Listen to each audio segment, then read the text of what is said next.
Nongeye kuguha ikaze kuri Leo TV Entertainment, ni umuyoboro wa YouTube w'abasobanutse kandi basobanukiwe nk'uko mubimenyereye hano, muzi ko tuwungukira byinshi. Uyu ni umuyoboro wa YouTube nyine w'abasobanutse. Uyu munsi rero nk'uko mwabonye tugiye kurebera hamwe ibintu bigera kuri 5 bikurura abahungu ku mukobwa. Abantu benshi bari bamaze iminsi bagenda bansaba kino kintu bambwira bati uzatubwira ibintu bikurura abahungu, watubwiye ibintu bikurura abakobwa ku bahungu, ariko tubwire natwe abakobwa dukeneye kumva ibintu bikurura abahungu. Ese ujya wibaza impamvu hari abakobwa bakurura abahungu aho bageze hose? Si ubwiza gusa, burya abantu benshi bakunda kugira ngo kuba umukobwa yagira igikundiro nuko afite ubwiza butangaje, afite ubwiza buhebuje, ariko hari ibintu byimbitse cyane bibitera. Ibi ni ibintu byakorewe ubushakashatsi. Uyu munsi rero reka turamburire hamwe igitabo kitwereka ibyo bintu bigera kuri 5 bikurura abahungu ku mukobwa. Uyu mukobwa rero, cyangwa nawe ushobora kwibaza nk'urugero, wenda we mukobwa ushobora guhita nawe nyine wisuzuma ukavuga uti se ibi bamaze kuvuga ese birandanga?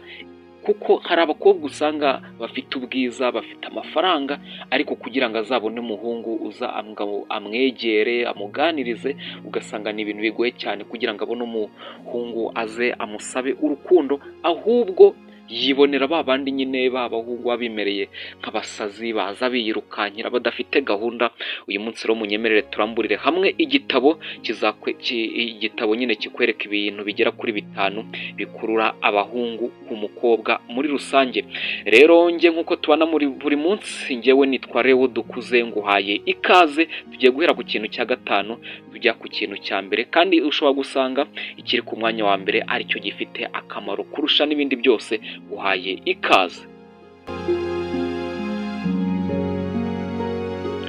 Ikintu rero tubona ku mwanya wa 5 gikurura abahungu, burya ngo umukobwa ufite ubwenge ndetse n'ubwitonzi, iki nicyo kintu usanga nyine gikurura abahungu benshi, kuko burya wa muhungu uba ufite gahunda, wa muhungu nyine uba ufite urukundo nyarukundo, akunda wa mukobwa nyine urangwa n'ubwitonzi ndetse n'ubwenge muri rusange. Kuko umukobwa uzi gutekereza neza, uzi kuganira, kandi ufite ibitekerezo byiza arakundwa cyane. Nyine usanga abahungu benshi bakunda kumwifuza. Iki rero kikaba ari ikintu cy'ingenzi cyane gikurura abahungu ku mukobwa. Niba uri umukobwa ukaba wiyiziho ubwitonzi ndetse n'ubwenge, iki ni ikintu rwose kizagufasha cyane. Burya ibintu byo kwirirwa wigize nk'umuntu w'umusazi, wigize nyine umuntu, hari ukuntu wigira nyine umuntu ushabutse, ariko bikarenza urugero. Rero mu byo ukora byose ujye ugerageza uburyo ibyo ukora byose biba birimo ubwenge ndetse n'ubwitonzi. Iki rero ni ikintu dusanga ku mwanya wa 5 kizagufasha gukurura abahungu. Twagiye ku kintu kiri ku mwanya wa 4. Twihuse rero, ikintu dusanga ku mwanya wa 4 burya ngo ni ukwiyitaho, icyo bita self care and appearance. Nubwo ubwiza atari byose ku mukobwa, nyine abantu benshi ukunda gusanga bagira ngo ubwiza nibyo byose ku mukobwa, ariko burya ntabwo ariko bimeze. Ariko burya kwiyitaho ni ingenzi cyane. Ushobora kuba udafite n'ubwiza nyine buhambaye, wowe mukobwa ushobora kuba ufite ubwiza budasamaje cyane, ariko ukaba ugerageza kwiyitaho, ukaba ugaragara neza. Iki ni ikintu kizagufasha kuba wakurura abahungu. Abahungu nyine bazatangira kugenda bakwiyumvamo, batangire kugenda bifuza ko mwajya muganira. Iki rero ni ikintu kizagufasha kwiyitaho. Ujye ugerageza mu byo ukora byose wiyiteho, urugero ugira isuku, ugira imyambarire myiza igaragara neza. Ikindi kandi uniyubaha nyine aho ugeze hose. Iki ni ikintu rero kizatuma ukurura abahungu. Burya abahungu bakunda wa mukobwa nyine wiyitaho, icyo bita self care and appearance. Nyine ukagira appearance nziza mu maso y'abahungu. Iki ni ikintu cyiza cyane, kugaragara neza. Twagiye ku kintu dusanga ku mwanya wa 3. Iki ni ikintu cy'ingenzi cyane.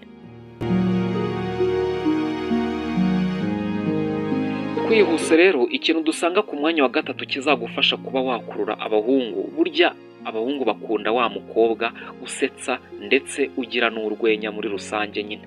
Wa mukobwa nyine uganira, ugasanga umukobwa araganira, ntabwo wabura icyo uganira nawe kuko urabizi hari abakobwa baba ari beza ariko umuhungu yaza yabegera akabaganiriza, ugasanga umukobwa kuba mwagirana ikiganiro ni ibintu bigoranye cyane, ugasanga uri umusore uravuga ukavuga byinshi ukamubaza igishoboka cyose, ariko ukabona nyine umukobwa ntago bimurimo, ari gusubiza atabyishimiye.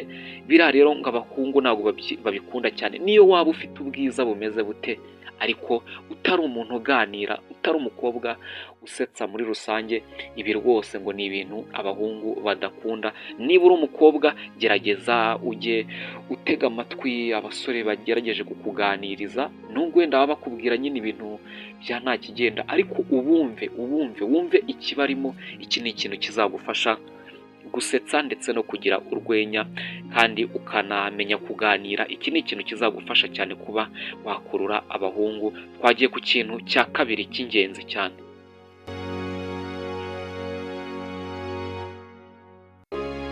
Ikintu rero aba bahanga badushyiriye ku mwanya wa kabiri ni ikintu cyiza cyane burya, ngo imyitwarire myiza, icyo bita kindness and respect.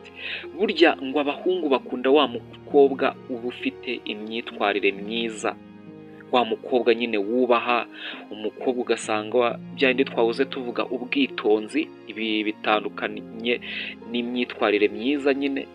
Buriya umukobwa ugira umutima mwiza, wubaha abandi kandi utuje, aba afite imbaraga zikurura abahungu cyane. Burya abahungu bakunda wa mukobwa nyine urangwa n'imyitwarire myiza, ufite imico myiza. Nubwo waba usetsa, nubwo waba uganira, ariko gerageza urangwe n'imyitwarire myiza.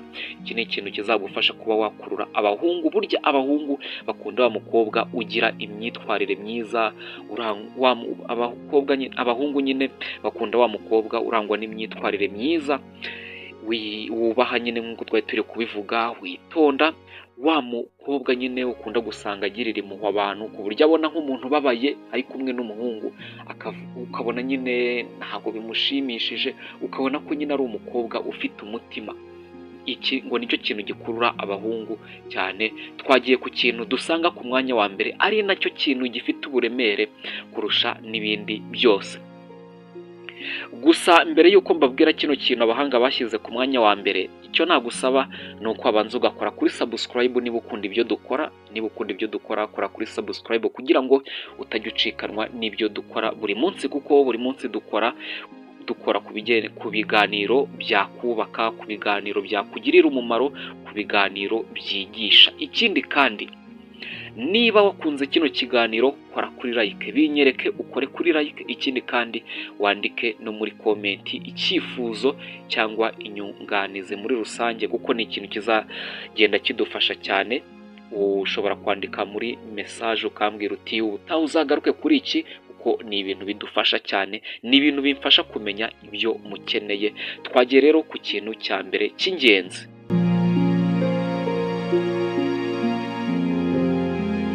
Ikintu rero dusanga ku mwanya wa mbere, ikintu abahanga bashyize ku mwanya wa mbere burya gikurura abahungu nyine ku mukobwa. Burya ngo abahungu bakunda wa mukobwa wiyizera, wa mukobwa ugira icyo bita self confidence.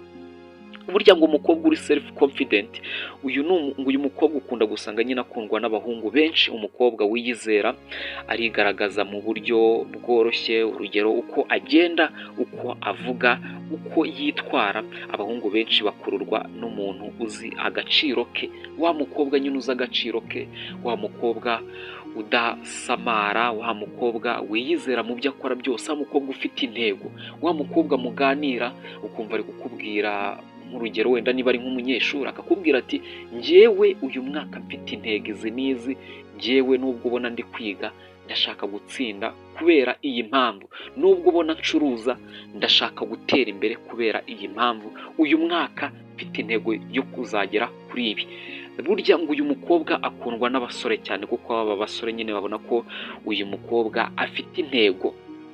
Ibi bintu mvuze uko ari bitanu ushobora kuvuga uti ibi bintu ntabwo ari byo abahungu bagenderaho. Ibi bintu mvuze abahungu babigendana niba abahungu nyine baba bafite gahunda, b'abahungu nyine baba bafite gahunda bagira bati uyu mukobwa wenda twanashinga urugo, uyu ni umukobwa ufite gahunda, b'abahungu nyine bafite gahunda ifatika, atari babandi baza bakuganiriza birukanka, wa muhungu nyine ufite gahunda. Ibi bintu bigera kuri 5 nibyo akunda. Ngero twari turi kumwe muri iki kiganiro, nitwa Leo Dukuze. Niba ukunda ibyo dukora, kora kuri subscribe kugira ngo tujye twibanira buri munsi. Ndabakunda cyane.